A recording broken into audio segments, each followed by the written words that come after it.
Bizler köylerden kentlere, ilçelerden mahallelere, ülkemizin dört bir yanında kesintisiz hizmet sunan, toplumla iç içe birinci basamak sağlık hizmet sunucusu olan eczacılarız.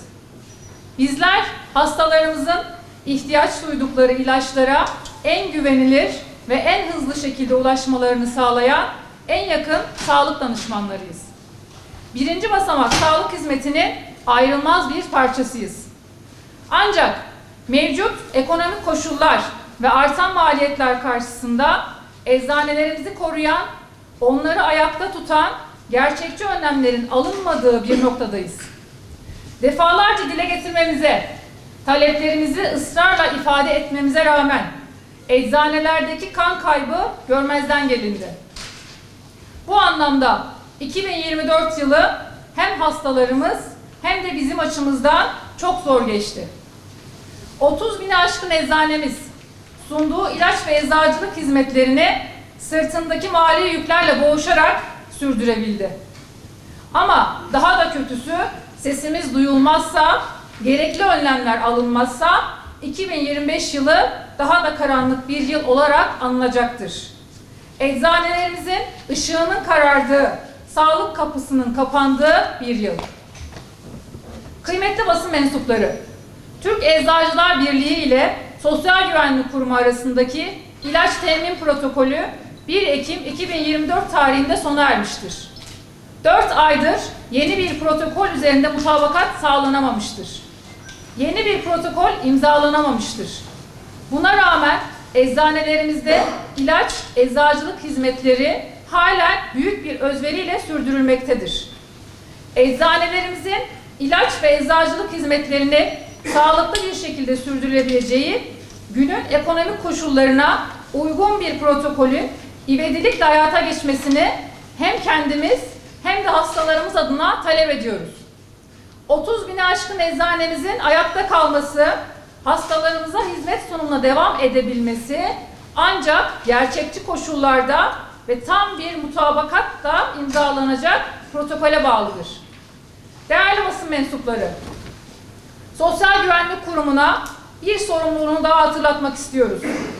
Sosyal Güvenlik Kurumu mevzuatta bulunmasına rağmen kamu kurum iskontosunu ülkeden çekilme tehdidiyle uygulamayan, aradaki fiyat farkını vatandaşlarımızın sırtına yükleyen ilaç firmalarına izin vermemelidir. Sosyal Güvenlik Kurumu'nu göreve davet ediyor, kamu kurum iskontosundan doğan fiyat farklarını vatandaşlarımızın cebinden çıkmasını istemiyoruz. Bunun yanı sıra sağlık uygulama tebliğinde son yapılan düzenleme ile hasta katılım paylarına %542'ye ulaşan artışlar yapılmıştır. Emekli, asgari ücretli ve özellikle kronik hastalığı bulunan vatandaşlarımızı çok zor durumda bırakan bu artışların geri çekilmesini istiyoruz. Ayrıca söz konusu muayene ücretlerinin tahsilatı hiçbir ilgisi olmamasına rağmen eczanelerimize yaptırılmakta, vatandaşlarımızla meslektaşlarımızı karşı karşıya getirmektedir. Eczacılar olarak muayene ücretlerini SGK adına vatandaşlardan tahsil etmek istemiyoruz. Değerli basın mensupları, hem bölge eczacı odalarımızın başkanları hem de Türk Eczacılar Birliği yöneticileri olarak bizler yaşadığımız bu zorlukları konunun yetkililerine, siyasi partilerin değerli temsilcilerine defalarca aktardık. Ancak ne yazık ki ne hastalarımız ne de meslektaşlarımız adına kalıcı ve gerçekçi bir çözüme henüz ulaşamadık. Bugün sessiz kalırsak hastalarımız ilaçlarına erişimde çok daha büyük sorunlar yaşayacaktır. Bugün sessiz kalırsak eczanelerimiz birer birer kapanacaktır. Bu nedenle buradan tüm üye eczacılarımızla birlikte haykırıyoruz. İlaç ve sağlık hizmetlerinde bilginin, emeğin ve güvenin ilk adresi olan eczanelerimizin bu şartlarda ayakta kalması mümkün değildir.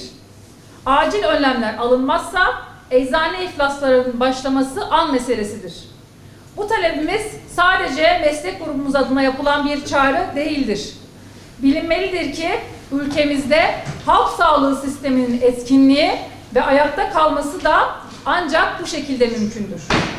Biz eczacılar halkımızın sağlık kapısını açık tutmak için buradayız ve mücadelemize devam edeceğiz.